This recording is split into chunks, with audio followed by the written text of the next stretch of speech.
Hello प्यारे बच्चों। Hello students. देखिए आज हम कर रहे हैं वर्कशीट नंबर 3, गणित की वर्कशीट नंबर 3 जो कक्षा 7वीं के बच्चों के लिए है और 22 सितंबर 2020 को करनी है। सभी विद्यार्थी अपना नाम लिखेंगे, अपने कक्षा अध्यापक का नाम लिखेंगे और जी हाँ, अब आपको याद हो चुका है कि हम सभी को अपना रोल नंबर और स्टूडेंट आईडी भी ज़रूर लिखना है। आंकड़ों का संगठन। तो आंकड़ों का संगठन बेटा हम कहाँ करते हैं और कब करते हैं। अब तक हमने जाना कि आंकड़े क्या हैं तथा किसी विशिष्ट जानकारी के लिए आंकड़े क्यों इकट्ठा करते हैं। आंकड़ों द्वारा उचित ढंग से ये जानकारी प्राप्त करने के लिए उन्हें व्यवस्थित और या संगठित करना आवश्यक होता है, तभी हम उसे जान पाते हैं कि क्या बदलाव है या इसका क्या असर पड़ेगा, या हम आंकड़ों से हम उसके बदलाव को भी पहचान पाते हैं जब हम उन्हें सुव्यवस्थित ढंग से संगठित करते हैं। अब देखिए कक्षा 7 की अध्यापिका, यानी कि हो सकता है आपके स्कूल की मैम हो, तो कक्षा 7 की अध्यापिका जानना चाहती थी कि उनके कक्षा के कितने विद्यार्थी व्हाट्सएप पर कार्यपत्रक हल करके भेज रहे हैं। इसके लिए उन्होंने सप्ताह के हर दिन कार्यपत्रक भेजने वाले विद्यार्थियों की संख्या इस प्रकार लिखी पहले, फिर उसके बाद उन्होंने उसको अरेंज किया दिन के हिसाब से। सोमवार को 33, मंगलवार को 35, बुधवार को 46, वीरवार को 29, शुक्रवार को 46, शनिवार को 32, रविवार को 38। अध्यापिका को पूरे सप्ताह में प्राप्त होने वाले औसत कार्यपत्रों की संख्या को भेजना था। अतः औसत जानने के लिए अध्यापिका ने पूरे सप्ताह के कार्यपत्रों को जोड़ा व 7 से बांटा। इस औसत आंकड़े को हम माध्य कहते हैं। अब देखिए क्या किया अध्यापिका जी ने, उन्होंने ये सारे आंकड़ों को जोड़ यानी कि जमा कर दिया और फिर जितना उनकी संख्या थी, नंबर ऑफ आपके जो डिटेल होती है बेटा, जैसे 1 2 3 1 2 3 4 5 6 7, ये 7 दिनों के आंकड़े थे तो नीचे आ गया 7। जब आपने 259 को 7 से भाग किया तो उत्तर आया 37।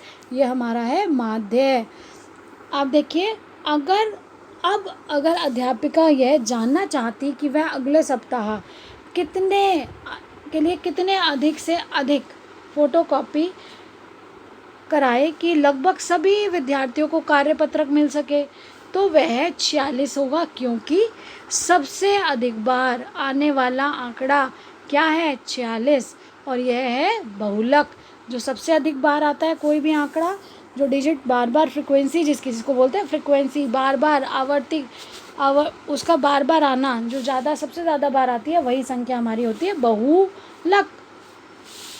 अब देखिए यह जानना हो कि कौन से 3 दिन 35 से कम और कौन से दिन 35 से अधिक विद्यार्थियों ने कार्यपत्रक लौटाए, तो उसके लिए आंकड़ों को बढ़ते या घटते क्रम में लिखते हैं तथा जो आंकड़े बीच में आते हैं उन्हें माध्यक जो बीच में आएगा उसे क्या कहेंगे, मिडिल पॉइंट कह सकते हो बेटा उसको, बीच में उसको माध्यक कहा जाता है।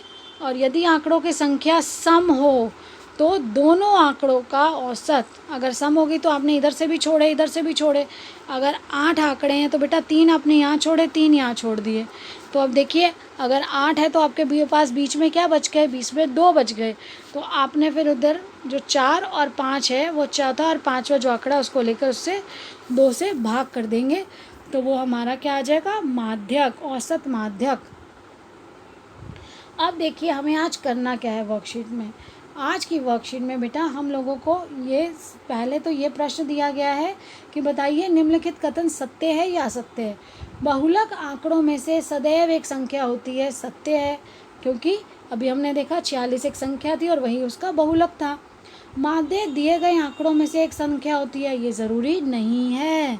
देखिए यहाँ हमने माध्य निकाला था, माध्य है 37। यहाँ देखिए ये माध्य क्या है, ये 37 है, लेकिन दी गई संख्याओं में 37 कहीं भी नहीं है, तो ये कथन क्या हो गया, ये कथन असत्य हो गया। तो देखिए ये तो हमारा था सत्य, पहला वाला हमारा कथन है सत्य, और दूसरा क्या है असत्य। और तीसरा देखिए, माध्यक आंकड़ों में से सदैव एक संख्या होती है। ये भी ज़रूरी नहीं है कि माध्यक सदैव, बेटा हो सकती है संख्या हो, लेकिन सदैव ज़रूरी नहीं है। अब देखिए प्रश्न है, कक्षा के एक मूल्यांकन में प्राप्त किए गए निम्नलिखित अंकों को एक सारणीबद्ध रूप में संगठित कीजिए। तो बेटा इस तरह से ये जो दिए गए, हमने अभी पढ़ा था कि अगर हमें माध्यक निकालना है तो क्या करना पड़ेगा, हमें इसको इंक्रीजिंग ऑर्डर में लिखना पड़ेगा। यानी कि आरोही और अवरोही पता होता है ना आपको, या तो आप उसको आरोही क्रम में लिखेंगे या आप उसको अवरोही क्रम में लिख दीजिए। पहले आरोही क्रम में लिखना बेटा आसान होता है, तो आरोही क्रम में ही लिखिएगा, बढ़ते क्रम में लिखिएगा। हमें सबसे पहले निकालना है परिसर क्या है, फिर उसके बाद निकालना है किसका, अंकगणितीय माध्य, बहुलक और माध्यक क्या है। तो देखिए हमने सबसे पहले ये जो हमें संख्या दी गई हैं, इन सभी संख्याओं को इस तरह से लिख लिया। पहले सभी संख्याएं आप प्रश्न लिखेंगे, फिर इन सभी संख्याओं को हमने आरोही क्रम में यानी कि बढ़ते क्रम में लिखा। जब आपने बढ़ते क्रम में लिखा, तो बढ़ते क्रम में लिखने के बाद अब देखिए बेटा, सबसे पहले आपने देखा हमें पूछा रेंज। हमने पिछली वर्कशीट में पढ़ा था कि रेंज क्या होती है, रेंज होती है अधिकतम यानी कि परिसर। अधिकतम जो हमारी संख्या है, अधिकतम आंकड़ा जो अधिकतम आंकड़े में संख्या दी गई है, और न्यूनतम आंकड़ा जो है, न्यूनतम आंकड़ा उसको क्या करेंगे, घटा कर देंगे, तो हमारी परिसर आ जाएगी जो है, यहाँ देखिए सबसे बड़ा क्या है 9, सबसे छोटा क्या है 1, तो 9 घटा 1 बराबर है 8। अब देखिए इसके बाद हमें कहा गया था अंकगणितीय माध्य। अंकगणितीय माध्य को ही इंग्लिश में कहा जाता है अर्थमेटिक मीन। मैंने यहाँ पे क्यों ये इंग्लिश के वर्ड लिखे हैं बेटा, इंग्लिश के वर्ड्स अगर लिखे होंगे तो आपको याद रखने में इजी रहता है। कई बार आप हिंदी के वर्ड्स से रिलेट नहीं भी कर पाते, तो आपको दोनों ही शब्द पता होने से हेल्पफुल होता है, इसलिए आपको मैंने इसको इंग्लिश में क्या कहते हैं वो भी बता दिया है। अब देखिए अर्थमेटिक मीन यानी कि अंकगणितीय माध्य जब निकालना होगा, तो आप दी गई सभी संख्याओं को, आंकड़ों को क्या करेंगे, आंकड़ों का योग करेंगे। तो यहाँ पर ये क्या आ गया, सम ऑफ डाटा जिसको लिखा है वो क्या है, सभी आंकड़ों का योग। ये क्या है, आंकड़ों का योग। अब आंकड़ों के योग के बाद उसको किससे भाग करना है, आंकड़ों की संख्या से।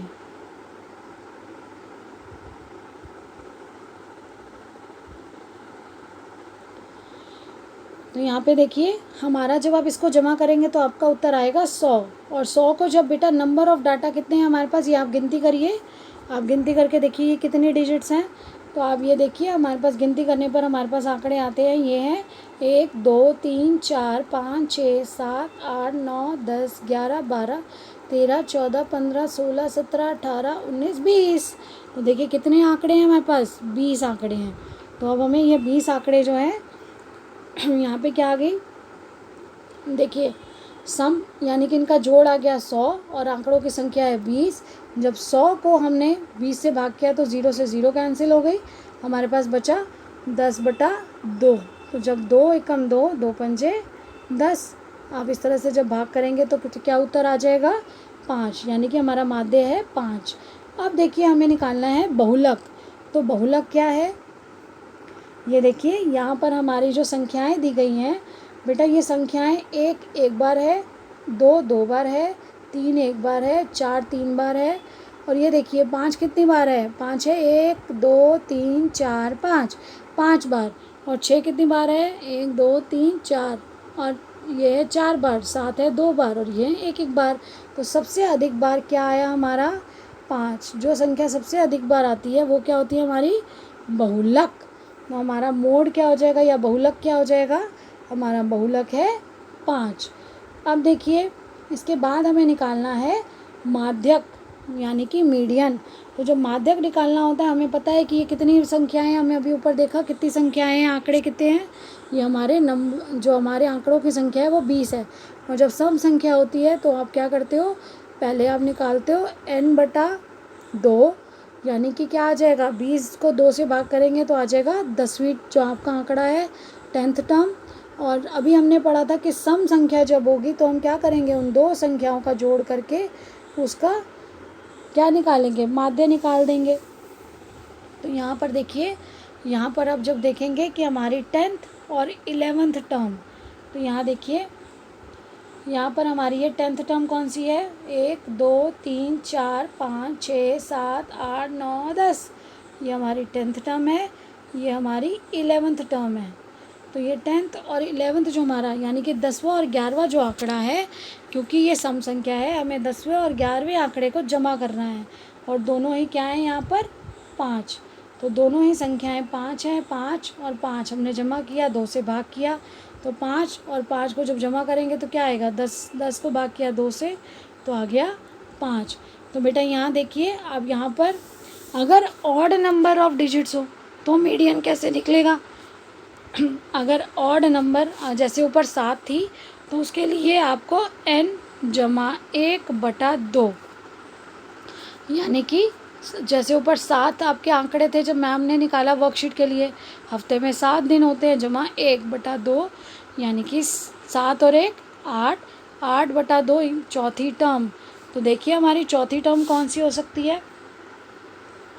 यहाँ पर देखिए, यहाँ पर जब हमने इसको, सबसे पहले हमें क्या करना होगा, अगर हमें इसका माध्य निकालना है तो हमें सबसे पहले इन संख्याओं को बढ़ते क्रम में लिखना है, यानी कि 29, 29 के बाद 32, 32 के बाद 33, 33 के बाद 35, 35 के बाद 38 और 38 के बाद देखिए 46 और फिर से 46। आप कभी भी कोई आंकड़े लिखें तो उसको गिन लें बेटा, 1 2 3 4 5 6 7, यानी कि हमने सभी आंकड़ों को उतार लिया है। अब बढ़ते क्रम में लिखने के बाद अभी हमें पता चला कि कितना है, 7 आंकड़े हैं, तो 7 जमा 1/2 यानी कि 8/2 करोगे तो क्या आ जाएगा, चौथी टर्म। तो इसमें चौथे नंबर पे देखिए 1 2 3 4, चौथे नंबर पर क्या है 35, तो इसका माध्य क्या होगा, इसका माध्य है 35। इस तरह से आप अपना संख्याओं का माध्य निकाल सकते हैं। बेटा अपनी किताब में, आपकी जो पाठ्य पुस्तक है, आपके एनसीईआरटी बुक है, उससे इस तरह के क्वेश्चंस की प्रैक्टिस करिए। आप जितना प्रैक्टिस करेंगे मैथ्स उतनी अच्छी तरह से आपको आएगा। Enjoy your learning, keep learning, stay blessed, stay happy. Thank you.